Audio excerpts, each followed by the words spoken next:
3 invités avec nous chaque soir pour décrypter les mouvements de la planète marché. Cyril Collet est avec nous, le directeur de la gestion quantitative Action de CPR Asset Management. Bonsoir Cyril. Bonsoir. Merci d'être là. Merci à Julien Kistrebert d'être avec nous également. Bonsoir Julien. Bonsoir. Directeur des investissements de Montségur Finance. Et enfin Bertrand Puif nous accompagne ce soir. Bonsoir Bertrand. Bonsoir. Vous êtes gérant Action internationale chez Fidelity. Je voulais revenir encore une fois à moins d'un mois de la fin de cette année 2022 sur les performances affichées par les indices européens depuis le 1er janvier. Le CAC 40 Total Return, dividende réinvesti, ne baisse que de 3% à peine depuis le 1er janvier. Et je rappelle qu'on partait de niveaux historiques pour l'indice parisien notamment en début d'année. Comment est-ce qu'on explique cet état de fait à un mois de la fin de l'année 2022 et de tout ce qu'on a vécu à travers cette année 2022, Bertrand? Je pense que pour une grosse partie de l'année, le marché s'était mis donc dans l'analyse des statistiques régulières, quasi hebdomadaires, donc d'inflation, que ce soit évidemment aux États-Unis, mais également en Europe. Alors dans une moindre mesure en Asie, puisqu'on en parlera peut-être tout à l'heure, mais l'inflation n'est pas vraiment une problématique en Asie. On sait que l'inflation en Chine est à 0,5%, donc objectivement, c'est pas vraiment un problème aujourd'hui pour eux. Par contre, évidemment, en Europe et au UK et aux US, c'est un problème. Et c'est vrai que c'est ce qui a d'un côté entraîné la baisse des marchés, hein, puisque derrière, on a une réaction évidemment des banques centrales. Et c'est vrai que les dernières statistiques qu'on a eues, notamment aux États-Unis, mais également les prix de la production en Allemagne, hein, ont été dans l'autre sens et ont déclenché, on va dire, une vague d'optimisme relativement forte que nous on juge clairement trop forte et qui met aujourd'hui plutôt les marchés sur des zones de risque de correction par rapport à la perspective de replis à plat, on va dire, des attentes de profit pour l'année prochaine, où on considère, nous, que quand on regarde que d'un point de vue agrégé au niveau mondial, on attend encore autour de 5%, enfin c'est le consensus attend 5%, nous on est plutôt à moins 7, moins 8. Voilà. Donc, c'est sûr que beaucoup de sociétés ont des hausses de prix pour justement contrebalancer cette inflation, qui fait que on a des profits qui, en termes nominal, vont pas s'effondrer, mais il y a quand même un impact. C'est-à-dire qu'il y a aussi d'un autre côté la problématique de la remontée des coûts des entreprises. Donc, les marges sont quand même prises un peu en sandwich.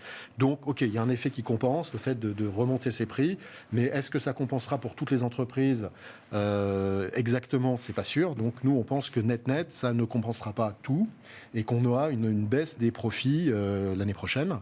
Là où, encore une fois, le consensus de marché au niveau global attend une hausse. Et vous dites, là, le marché va un peu trop vite en besogne, parce que quelques semaines en arrière, quand même, le PE forward du marché européen, il était tombé sous les 10, quand même. Donc, une fois, cohérent avec l'idée d'une baisse, quand même, des profits à venir. Après, la problématique, c'est est-ce que la baisse des profits à venir, elle est de 10% ou elle est de 30%? Voilà. Si elle, effectivement, elle est de 10%, les marchés pouvaient, effectivement, paraître pas chers. Alors en Europe, puisqu'aux États-Unis, c'est pas la même histoire. Aux États-Unis, on était quand même à 17 fois, 16-17 fois. Ah ouais. Donc c'est pas pareil. Effectivement, l'Europe est très value. Personne ne veut de l'Europe. Ne voulait de l'Europe. Bon, il y a un petit peu rebond là, mais on reste encore sur des niveaux de 12-13 fois qui sont dans une perspective historique, encore une fois, pas très élevée. Mais si on se met, alors on ne va pas se mettre dans la crise de 2008-2009 parce qu'on n'a pas les mêmes, heureusement encore, que les choses peuvent dégénérer, mais à l'heure actuelle, on n'a pas les mêmes fondamentaux. 2008, on était tombé à 8 fois en Europe. Hein, voilà. Mais si on regarde plutôt 2000-2001, là on était autour de 10-11 fois. Donc c'est plutôt, nous, ce qu'on regarde comme étant effectivement... c'est ce qu'on avait fin septembre, au moment du pessimisme mais encore une fois, avec ambiant. un travail sur les profits qui n'avait été pas vraiment réalisé. Après, nous, ce dont on a peur aujourd'hui, c'est qu'il y ait des profit warnings significatifs à partir du milieu du mois de décembre sur certains secteurs et qui entraînent à la baisse le marché. Alors si effectivement ce profit warning arrive sur les valeurs de consommation qui ont déjà baissé fortement et qui sont effectivement, objectivement, pas vraiment très chères, peut-être que ça n'aura pas d'impact. Par contre, si ça arrive, par exemple, sur des belles valeurs industrielles qui, jusqu'à présent, ont bien tenu, voilà, les choses peuvent un petit peu dégénérer. Voilà, donc, et puis, on verra, évidemment, les techs américaines, quel type de résultats elles peuvent sortir. Ça aussi, c'est quelque chose qui est très important pour que le marché américain puisse continuer à rebondir. Voilà. Si les techs ne réussissent pas, et je parle de celles qui sont profitables, hein, évidemment. Oui, bien sûr. On a fait le deuil de toute la partie de la cote qui était un peu conceptuelle, on va dire. Mais voilà, sur la tech profitable, si on réussit à avoir... Parce que la tech profitable, à part Meta, on est quand même sur des 25 fois les profits. Toujours. Donc, c'est pas non plus très peu cher. Voilà. Ah. Donc, si les résultats sont là, ça va tenir. Et on a besoin de ça pour que le marché américain aille plus haut. Si ça ne tient pas, ce sera compliqué pour le marché américain d'aller plus haut et de facto pour nous aussi. Donc il y a un risque encore que ce rebond, encore une fois, est très marqué pour l'Europe, ne soit qu'un rebond de bear market, parce qu'on a déjà repris 20% et plus. Hein. Oui, c'est un rebond plus que technique. C'est déjà un peu plus que cet été. Hein. Technique, c'est plutôt ça. Mais là, pour nous, on est allé au-delà du rebond technique et on est déjà en train de consommer de l'optimisme. Voilà. D'accord, ok, je comprends. Cyril, que nous apprend ce rebond de l'automne là? Alors, je pense qu'effectivement, il y a plusieurs choses. Est-ce qu'on regarde le marché sous un angle macro ou sous un angle micro? On ne le voit pas du tout de la même façon aujourd'hui.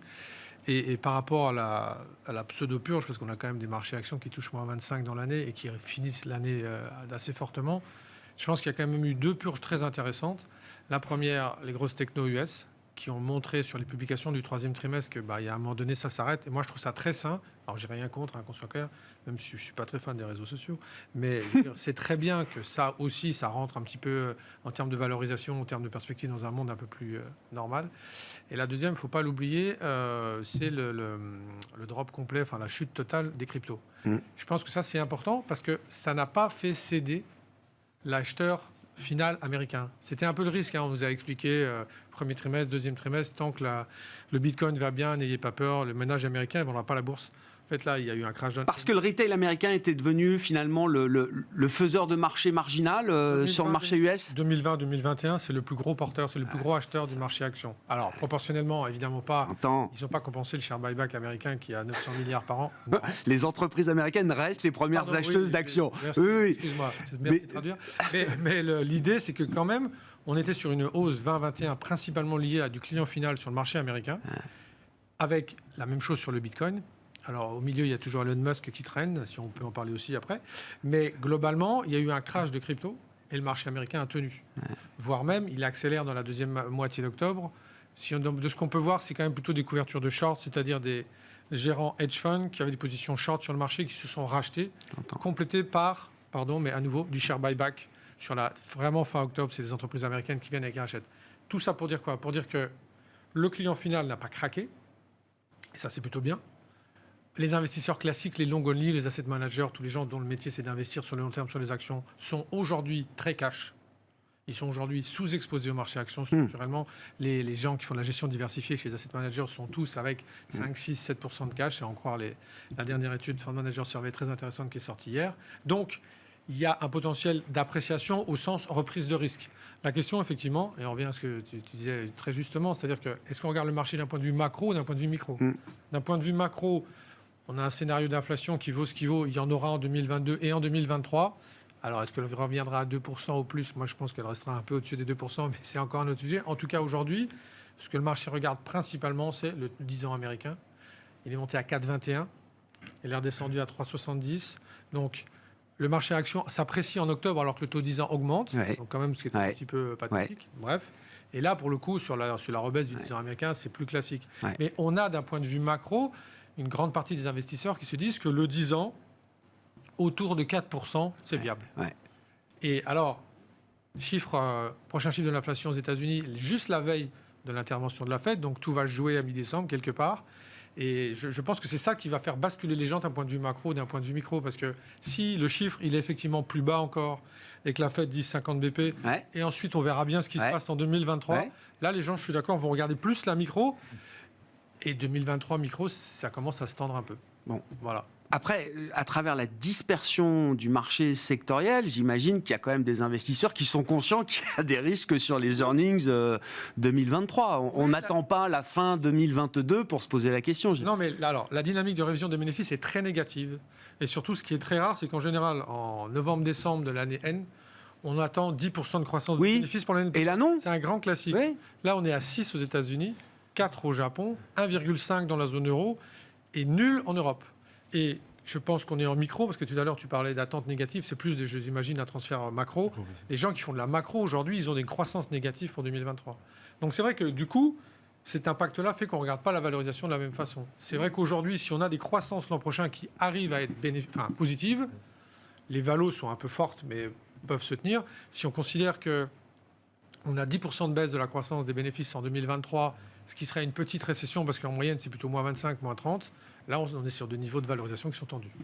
Bon, je reviens, Julien, à mon CAC 40 qui ne perd que 3% depuis le début de l'année. Non, mais c'est un peu franchouillard, mais on va tous faire le bilan de l'année. Et vous, vis-à-vis de vos clients, évidemment, comment on va leur expliquer que les marchés actions européens, on a quand même une guerre de haute intensité à nos portes, ne serait-ce que ça, une crise gazière, une crise inflationniste comme on n'a jamais vécu depuis des générations, et des marchés actions qui sont pas loin d'être sur leur plus haut historique, hein, on va le dire comme ça. Déjà, sur les EPS, ce qui est important, les attentes de résultats par action, ce qui est important de noter, c'est qu'il y a des effets sectoriels assez forts, qui sont quand même pas négligés, même aux États-Unis, hein, puisque si on retraite du pétrole et du secteur bancaire, on n'a pas un panorama aussi positif de la croissance. Non, on a déjà même une baisse des earnings en séquentiel au moins. Exactement. Pour revenir sur l'Europe, il y a aussi un autre effet, c'est l'effet change. Les entreprises européennes sont très internationales, donc rapatrier des revenus en dollars, quand le dollar est à ce niveau-là, évidemment, ça a un impact très positif.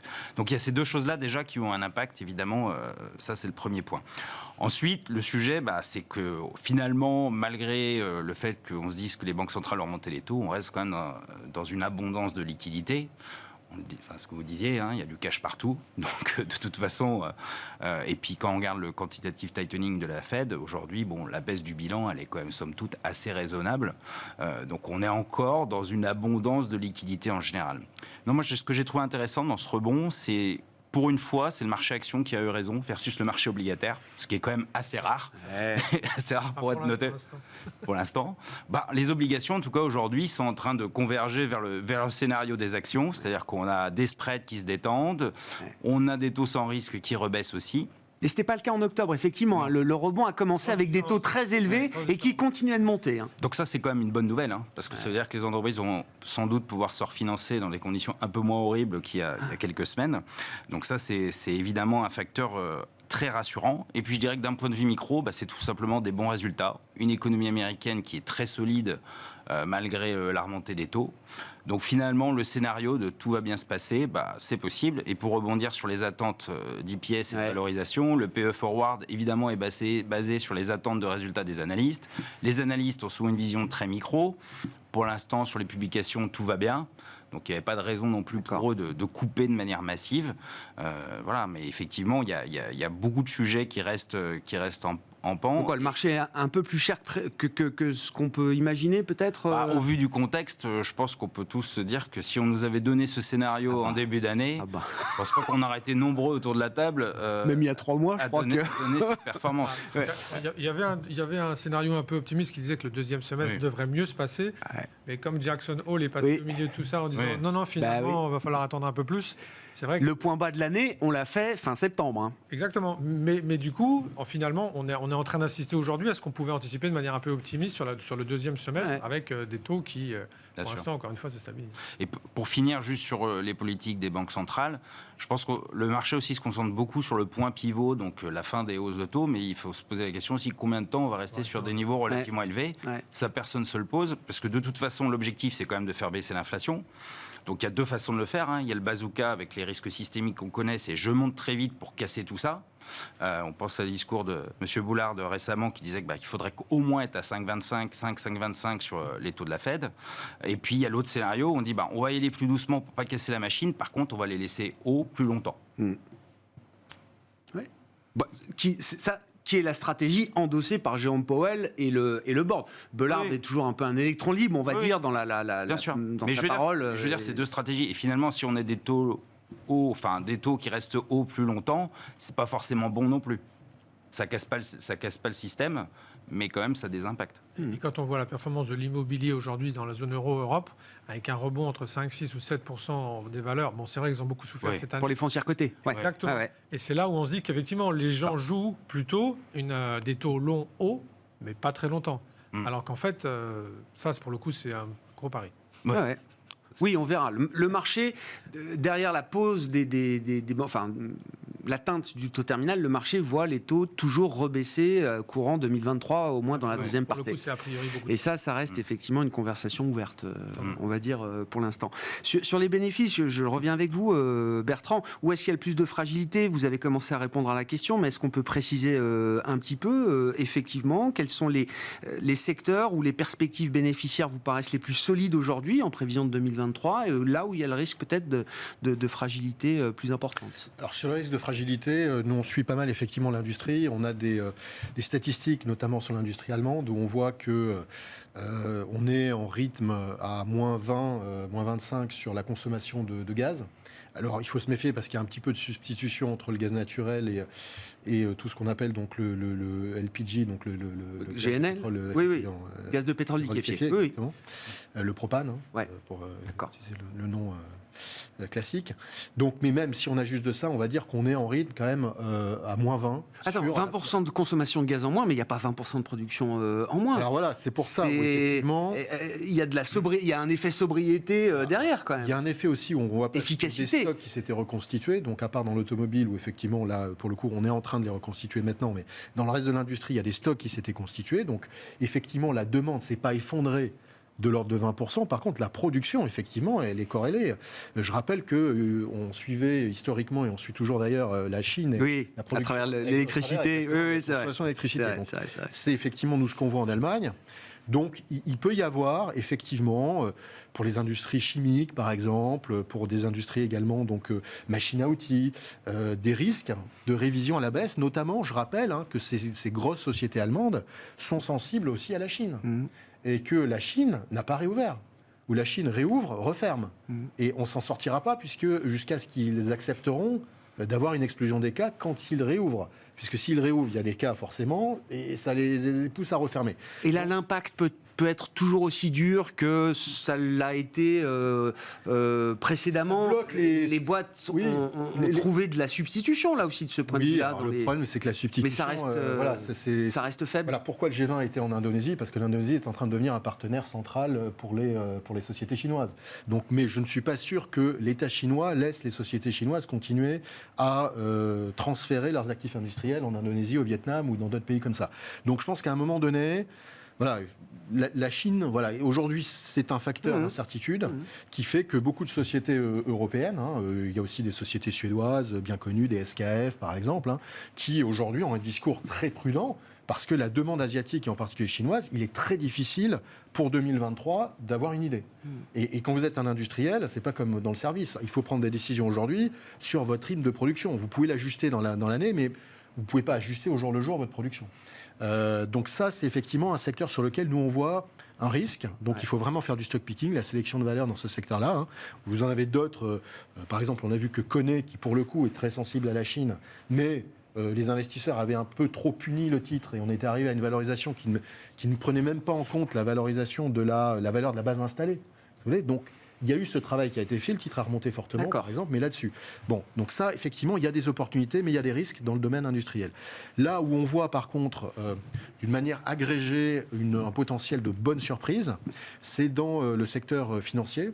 Alors les banques, évidemment, puisque même dans le cas d'une récession, les mauvaises créances, nous on voit, parce qu'on analyse les cycles précédents, un rebond potentiel uniquement à la fin de l'année 2023, quatrième trimestre.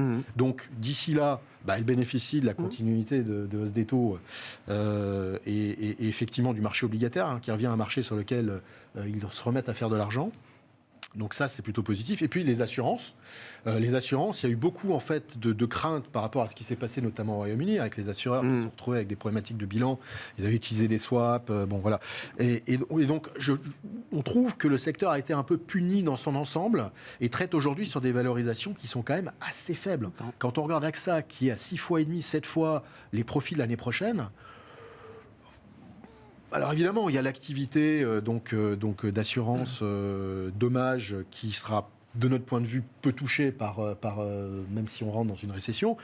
Mais par contre, effectivement, l'assurance vie qui sera un peu plus touchée si on a une contraction à nouveau des marchés de capitaux. Mais bon an, mal an, au final, on considère que les attentes des analystes sont relativement faibles. Et ils sont en train vraiment d'anticiper un taux de défaut des entreprises telles qu'elles vont arrêter de s'assurer. Vous voyez. Donc c'est un petit peu excessif. Ouais. Alors c'est vrai que c'est un secteur qui était déjà peu cher avant, hein, mais qui n'a pas bénéficié, contrairement aux banques, du rebond value, hein, du rebond du style value. Donc pour nous, c'est un secteur qu'on regarde vraiment.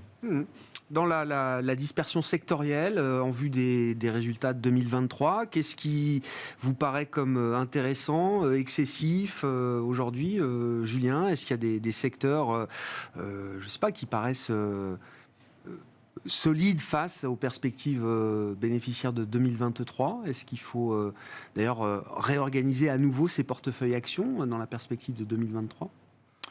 Je dirais que, alors pour l'instant, je vais rester sur le scénario où les taux ne rebaissent pas trop vite. Ouais. Donc dans ce cadre-là, plutôt un biais un petit peu value, toujours. Pour plein de raisons. On a parlé, les valorisations sont extrêmement basses. En tout cas, c'est logique pour des cycliques en général, mais c'est quand même très très bas. Je pense au secteur pétrolier, par exemple, avec des générations de free cash flow qui sont quand même très impressionnantes. Et puis on retrouve même dans les valeurs moyennes quelques dossiers où on a des niveaux de free cash flow aussi qui sont extrêmement élevés. Les valeurs de croissance, je dirais que c'est commencer à en remettre un petit peu. Parce qu'on a des niveaux de valo qui ont quand même fortement corrigé. Si on parle de résilience, si on regarde les modèles de software SaaS, on est passé de plus de 10 fois le chiffre d'affaires quelques trimestres à 5 fois aujourd'hui. Ouais. Donc on revient sur des choses qui sont pas complètement aberrantes en tout cas. Plus compréhensibles. On a retrouvé des choses qui sont un peu plus cohérentes. Donc je dirais que petit à petit devenir de plus en plus neutre sur la surpondération value. Voilà, effectivement, les biens de consommation, ça c'est une évidence. Le real estate, on en a parlé, qui rebondit, mais qui vient de nulle part. Hein, on a perdu quoi, 30 jusqu'à 30-40% sur les foncières cotées en Europe, hein, c'est ça. On a des cotes sur ANR, sur certaines qui sont montés à 50-60%. Donc des choses. Après, il y a l'effet de levier qui joue, qui accentue les choses, mais on avait clairement des choses qui étaient un petit peu aberrantes. Surtout si on compare, je donne cet exemple, mais si on compare avec les SCPI où les gens continuent à les acheter sur des taux de capitalisation du début d'année et que vous achetez des foncières qui ont des taux de capi qui ont fortement augmenté aujourd'hui pour un coût de transaction qui n'est pas le même quand même, accessoirement. On peut se dire qu'il y a quand même un training entre les deux qui peut faire du sens. En tout cas, si les foncières restent à ce niveau-là, ça veut dire que les SCPI vraisemblablement vont devoir baisser à un moment. En tout cas, on ne peut pas rester dans cette situation, ça c'est très clair. Prudence évidemment sur tous les sujets de consommation, mais c'est vrai qu'il faut rester. Le marché est quand même très momentum, donc il faut rester quand même. C'est pas parce que c'est peu cher et résilient qu'il faut en acheter. Il faut quand même qu'il y ait un catalyseur, une histoire, et qu'il y ait un peu d'earnings momentum. Le bon exemple, c'est le secteur des télécoms. Hein. On voit que ça résiste, mais dès que ça rebondit un peu, ça rebaisse ou les gens arbitrent. La seule qui fonctionne pas trop mal, c'est Deutsche Telekom parce qu'ils ont la locomotive T-Mobile aux US. Il y a de la croissance. Et un gros dividende. Mais c'est pas que le dividende. Moi, je pense que c'est vraiment le côté momentum de T-Mobile qui continue d'être très solide, qui drive en fait la valorisation. Et puis la santé, évidemment, qui a toute sa place de toute façon en fond de portefeuille toujours, et qui a plutôt joué son rôle d'amortisseur défensif. Exactement. Et puis on voit des dossiers qui continuent. Alors, je parle pas des biotech, hein, c'est un autre sujet, mais par exemple des dossiers comme AstraZeneca que nous on aime bien, on voit que le pipeline est extrêmement solide, la valorisation est pas aberrante vu la croissance d'IPS attendue. Donc il y a encore des choses à faire dans ce secteur-là. En tout cas, sur ces niveaux de marché, pas forcément aller plutôt sur des secteurs un peu plus solides, un peu plus résilients de ce type-là. Cyril, je regardais, alors c'était une étude d'un de vos confrères, je les cite, JP Morgan Asset Management, qui font l'exercice chaque année de se projeter sur 10-15 ans et de regarder un peu notamment les espérances de gain des grandes classes d'actifs.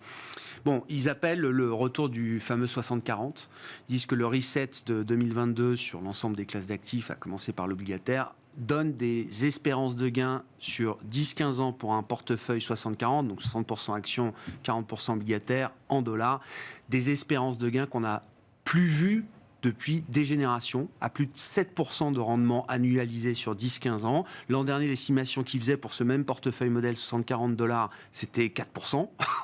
On était au plus haut, hein, évidemment, l'an dernier.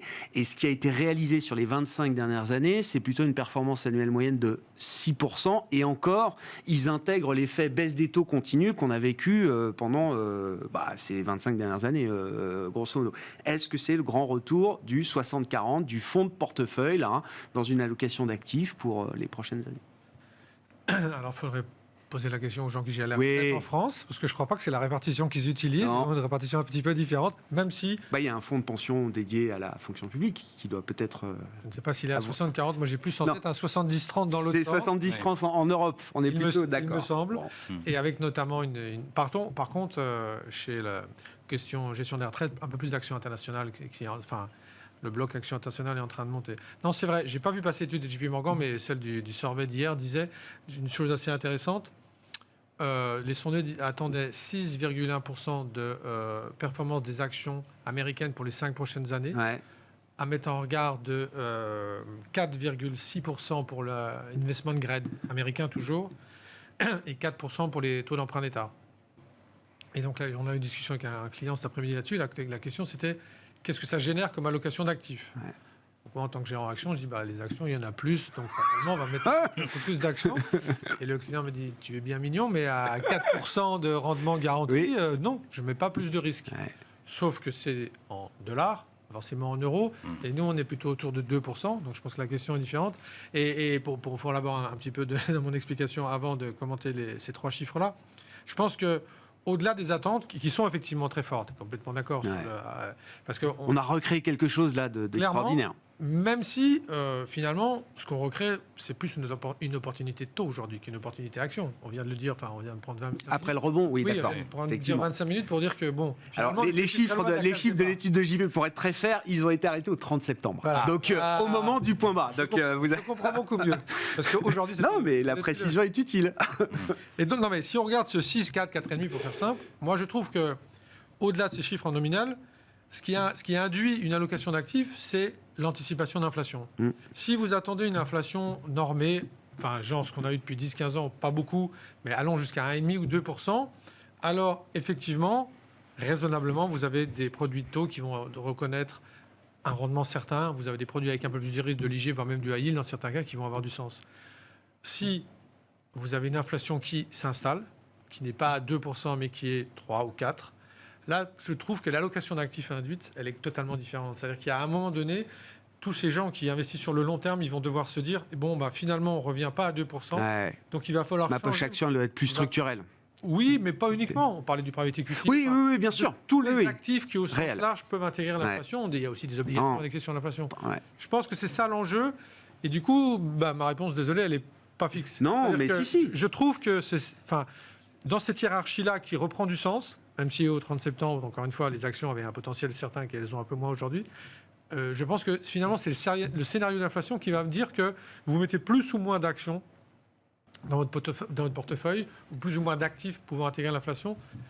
Parce que, oui, même si c'est positif, ça va quand même manger. Et d'un mot là-dessus, Cyril, c'est votre conviction que les banques centrales ne feront pas tout pour ramener l'inflation à 2% et moins? Alors, ma conviction, j'ai lu quelques papiers là-dessus que j'ai trouvé particulièrement pertinents. Je trouve que la ramener à 2%, surtout en euro-Europe, tout à l'heure on parlait aussi de la différence de performance entre l'euro et les États-Unis, le choc de taux aux US, il peut aller jusqu'à 4, 4,5, 5%. Chez nous, s'il y a 5% de taux long... Ah oui, c'est fini, oui. Ça me paraît difficile. Compliqué. Voilà, on va dire ça. Donc du coup, le choc de taux, il sera plus aux États-Unis que chez nous. Et par rapport à ça, oui, c'est vrai que c'est plus simple d'anticiper ça côté euro que côté États-Unis. Ouais. Sur les dossiers spécifiques, si vous avez des éléments complémentaires, Bertrand, bien sûr, je voulais qu'on aborde peut-être... Alors, il y a les discussions de Richebourg et Lior, si ça vous intéresse. Il y a le dossier téléperformance aussi. Après, 10 jours après le crash, il y a quand même quelques premières actions qui ont été mises en avant, avec l'idée d'abandonner les activités de modération pour les contenus les plus offensants, ce qui a déclenché la crise chez Téléperformance depuis la Colombie. Hein, oui, c'est ça, je ne dis pas de bêtises, Nice Colombien. Et puis, des négociations négociations, là aussi, alors sur la question du droit du travail, pour essayer d'obtenir un accord cadre mondial avec une grande réunion de syndicats suisses, je crois, enfin l'organisation est suisse, qui s'appelle Uni Global Union, et il y avait déjà eu des tensions entre ce regroupement de syndicats et Téléperformance sur la question du droit du travail. Est-ce qu'il y a un des deux dossiers là qui vous intéresse, ou les deux d'ailleurs, Bertrand ? Oui, on peut brièvement parler des deux. Si on commence par Téléperformance, c'est vrai que on a un risque ESG, entre guillemets, qui est important. C'est-à-dire que dans les fonds best in class, qui est quand même ce qui a été le plus vendu sur les dernières années, il y a une consanguinité, c'est-à-dire que les titres qu'on retrouve au travers des différentes sociétés de gestion qui proposent ces fonds-là, il y a beaucoup, en fait, qui sont les mêmes. Et Téléperformance, c'était un peu une darling, comme l'était Orpea, comme l'était Wirecard à un moment donné. Et donc, effectivement, il y a eu des moments où les choses... Problème de gouvernance chez, effectivement, Wirecard, chez Orpea, tout le monde connaît la problématique, et voilà. On va pas revenir là-dessus. Par contre, effectivement, Téléperformance, là, c'est pas forcément un problème de gouvernance, c'est une problématique très spécifique, mais je trouve que la réaction du titre face à cette micro-problématique, quand même, et qu'ils ont adressé très très vite, a été complètement disproportionnée. Et montre le fait qu'à partir du moment où il y a un risque de controverse, eh bien, vous avez beaucoup de fonds best in class qui sont tout simplement obligés, de par le process qu'ils ont vendu à leurs clients, de vendre. C'est-à-dire qu'ils n'attendent pas de savoir si effectivement il y a une action, et cette action, elle a été quand même massive, puisqu'ils ont quasiment fermé l'activité. Il en reste une petite partie, mais tout ce qui portait à discussion a été fermé. Ils ne reviendront pas. Donc, ils ne reviendront pas pendant un moment. Puisque quand vous parlez avec ces gérants-là, ils vous disent que quand il y a une controverse... c'est 2 ans. Minimum, dead money pendant 2 ans. Minimum. Donc derrière, voilà. Et ça, c'est vrai que ça crée de la volatilité. Alors que quand on achète des fonds ESG et qu'on a un client final, on s'attend à avoir quelque chose qui est peut-être moins volatile, effectivement.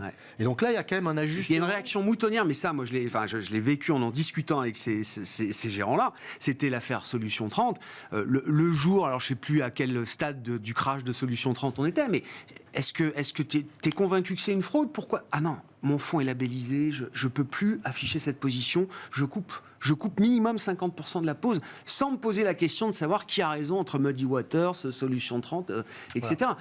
Ça, c'est quand même le revers, entre guillemets, effectivement, d'une partie de l'ESG. En tout cas, d'une partie de la manière dont l'ESG est pratiquée aujourd'hui. C'est pour ça qu'on est en train d'évoluer. Nous, on pousse beaucoup chez Fidelity l'ESG d'engagement.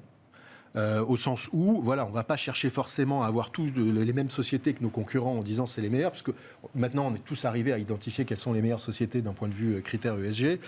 Maintenant, par contre, celles qui aujourd'hui ne sont pas forcément les meilleures, mais qui ont mis en place, ils sont en train de mettre en place des choses pour s'améliorer et qui vont contribuer beaucoup plus que les meilleures sociétés à l'atteinte du but global, mondial, notamment par exemple de réduction du CO2.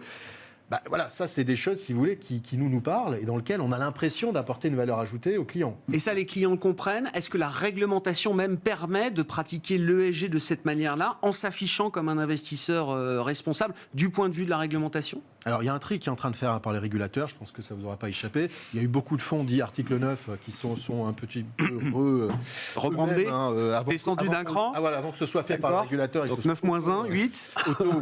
Rétrogradé à 8. Donc voilà, il y a une prise de conscience qu'on ne peut pas raconter n'importe quoi et que, un article 9, c'est vraiment un investissement très spécifique et il ne faut pas expliquer aux clients qu'il peut y avoir que des articles 9 si on fait de l'ESG. Il peut y avoir des articles 8 qui font de l'ESG d'engagement. Bien sûr. Je gère un fonds, justement, article 8, qui investit donc dans les pays nordiques, et en particulier dans les matières premières et le pétrole en Norvège. Equinor, société pétrolière concurrente de Total, est un des mieux disants ESG dans son secteur et même au-delà de ce secteur pétrolier. Il y a des sociétés industrielles qui sont moins disantes que Equinor en termes de réinvestissement de ces free cash flow dans des objectifs ESG. Et donc, c'est vrai que pourquoi ne pas investir dans ces sociétés-là ? Justement, on aide à l'atteinte d'un objectif global. Voilà. J'entends. Et peut-être donc juste 2 mots très vite sur De Richebourg. Donc De Richebourg, il faut avoir en tête qu'il y a 10 mois, ils ont fait une acquisition transformante des corps dans leur domaine corps, qui est en fait le traitement, la valorisation des métaux. Et que, voilà, aujourd'hui, donc, ils transfèrent, donc entre-temps, ils avaient pris cette partie. Ils envisagent, ils discutent d'un transfert. Ils discutent d'un transfert, effectivement, de leur activité, une partie de leur activité qui n'est pas, donc, cœur pour eux dans le futur, donc, pour devenir un pure play, entre guillemets, parce qu'eux aussi ont un problème de valorisation. Hein. Le titre a méchamment pâti, en fait, à la fois donc, du sell-off sur les petites et moyennes sociétés, hein, mais en plus du fait qu'ils étaient liés à un certain nombre de matières premières, hein, puisqu'on considère que le recyclage, c'est une forme de matière première sur les métaux. Donc ça leur permettrait de devenir plus facilement investissables et de se focaliser effectivement sur l'extraction des synergies avec cette grosse acquisition. Et puis du côté effectivement d'Elior, ça leur permet certes d'avoir une contribution d'EBITDA supplémentaire. Après la question qu'on pose, parce qu'on n'a pas les données évidemment aujourd'hui, c'est quelle dette va être transférée en même temps. Donc évidemment, ils ne vont pas transférer énormément sinon l'intérêt est nul. Mais voilà. Donc, ça veut dire un peu plus de dette en plus peut-être pour... en disant ça va réduire effectivement l'endettement d'Elior. Bon, attention, peut-être que ça le réduira, mais peut-être moins que ce qui est anticipé. Julien, sur Téléperformance et de Richebourg-Elior. Sur de Richebourg-Elior, pour aller très rapidement, oui, effectivement, il y aura forcément de la dette de transférer, puisque sinon, ils vont passer les 30%. Donc, c'est inévitable, puisque l'activité multiservice de Richebourg, c'est près de 50 millions d'EBITDA. Donc, même si on met du 4-5 fois l'EBITDA, on arrive à 200-250. L'equity value d'Elior, c'est 450 millions. D'accord, oui, donc on est... Oui. Donc, il y a plus de la moitié. Oui, effectivement. Donc là, il y a un sujet. Ils ne veulent pas faire de paix. Hein, voilà. Donc voilà, après, pourquoi pas pour Elior, je ne suis pas sûr que ça résolve grand-chose, puisqu'il y a un problème structurel. Si on compare par rapport à Compass et Sodexo, ils sont beaucoup plus européens qu'à une zone plus compliquée. Ils ont moins de contrats cost-plus, donc ils sont plus sensibles à l'inflation. Donc ils ont des marges plus faibles. Enfin bon, si on additionne tout, quand même, c'est assez compliqué. La seule bonne nouvelle de la publication, c'était un taux de rétention qui était assez bon des contrats. Donc ça, c'était effectivement une bonne nouvelle. Mais ça veut dire aussi qu'ils vont être, dans les nouveaux appels d'offres, ils vont être forcément désavantagés par rapport à des Sodexo qui aujourd'hui ont une situation bilancielle très solide, qui ont la partie ticket qui fonctionne très bien. Voilà, donc ça va vraisemblablement rester compliqué pour eux. Et puis voilà, puis globalement, quand vous avez une société qui a plus de 400-500 millions d'equity et plus d'1 milliard de dettes, ça doit être un warning. Hein. Et puis après, du coup, quand on arrive dans ces scénarios-là, un peu comme sur Orpea, les mouvements que vous avez sur l'equity sont tellement faiblement impactants sur la valeur de l'entreprise que finalement, ça ne veut plus dire grand-chose. Oui, bien sûr. Donc voilà, compliqué si on veut jouer le secteur. Vaut mieux être sur Sodexo, ça me paraît plus sage, et avec des niveaux de multiples qui sont malgré tout assez raisonnables sur un Sodexo, qui a été assez bon sur l'Investor Day. Sur la partie ESG, je vais faire très rapidement. Sur la partie ESG, effectivement, c'est l'effet mémoire. Hein. Puisque toutes ces boîtes, finalement, où on a eu des sujets, elles ne s'en sont jamais vraiment relevées. Alors, soit elles ont fermé, soit elles ont dû être recapitalisées, soit, comme Solution 30, elles sont restées en bas. Enfin, en tout cas, elles n'ont pas beaucoup remonté. Donc, je pense qu'il y a un effet mémoire des gérants. Et finalement, se dire, de toute façon, ça ne sert à rien d'aller contre le flux, tout le monde va sortir. Donc maintenant, principe de précaution, plus le risque, plus le compliance qui va vous dire, mais qu'est-ce que tu fais avec ça ? Et Téléperf, ça peut être un contre-exemple de cette règle-là ou... Je pense clairement c'est excessif, mais on voit l'impact des fonds, parce que clairement, on a eu des... Il y avait quoi, 20% de base d'investisseurs ESG Mais je pense par rapport à cet effet-là, la taille de l'entreprise au départ est très importante, parce que si je peux me permettre, si on regarde ce qui est arrivé à Bayer, quand ils ont racheté Monsanto aux États-Unis, ils ont souffert. Mais on n'est pas sur la même capitalisation, mais on n'est pas sur la même entreprise. Ce que j'allais dire d'ailleurs sur Apple et Volkswagen, qui ont quand même des controverses sur le travail en Chine. Bon, finalement, Volkswagen, je comprends que les fonds best in class n'en ont pas forcément en ESG. Donc, il n'y a pas de sujet de flux là-dessus. Il y a un effet mémoire, là aussi, peut-être. Là, on est tranquille. Apple, Apple, il passe, ça glisse dessus, Apple. Ces investisseurs américains, ils sont un peu moins sur ce sujet-là que nous aussi. Donc, je pense que ça joue. Voilà, donc, il y a un effet sur des tensions dans une typologie de portefeuille. Ce qui faisait aussi que beaucoup de ces boîtes-là, c'est celles qui avaient des multiples qui étaient parfois les plus questionnants, même si elles sont très belles, qu'elles ont de la croissance, si on veut, mais je vais ticker toutes les boxes, et elles avaient à un moment aussi des multiples qui pouvaient paraître sympathiques, voire trop sympathiques, voilà. Donc effectivement, c'est le sujet, et c'est fait partie de la gestion des risques, et tout simplement, en bonne gestion, qu'on trouve la valo idiote ou pas, il y a un mécanisme de flux, donc parfois lutter contre le flux, c'est un peu compliqué. Oui, bien sûr. Bon, conclusion, Cyril, là-dessus. Il y a souvent un mécanisme de protection, en fait, parce que par rapport au flux, il faut être très clair, il y a des gens qui font de la notation ESG et qui, à partir du moment où ça va au pénal, finalement, ils dégradent de base pour ne pas prendre un risque financier sur leur qualité de leur notation. Ouais. Et donc, si vous avez déjà des entreprises, si on prend dans le cas de Téléperformance, il y avait même si c'est une très belle entreprise de croissance qui a fait un parcours magnifique, il y avait déjà une ou deux controverses. Bien sûr. Et donc, le risque, c'est un peu ce qu'on vient d'être dit, c'est-à-dire qu'à un moment donné, est-ce que je suis le dernier à sortir ou pas? Donc, c'est vrai que moins 24, le premier jour, c'est totalement excessif, mais je pense que tout le monde a réagi de la même façon, enfin tous les gens qui ont vendu, en disant, je vends, je me trompe peut-être, mais si jamais j'aurai le temps de revenir.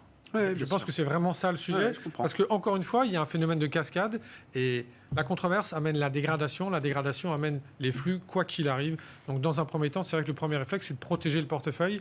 Alors, c'est pas très investissement à long terme, mais c'est quand même des fois assez pertinent. Merci beaucoup, messieurs. On s'arrêtera là pour ce soir. Cyril Collet, CPR Asset Management, Bertrand Puif, Fidelity et Julien Kistrebert, Montségur Finance, étaient les invités de Planète Marché ce soir.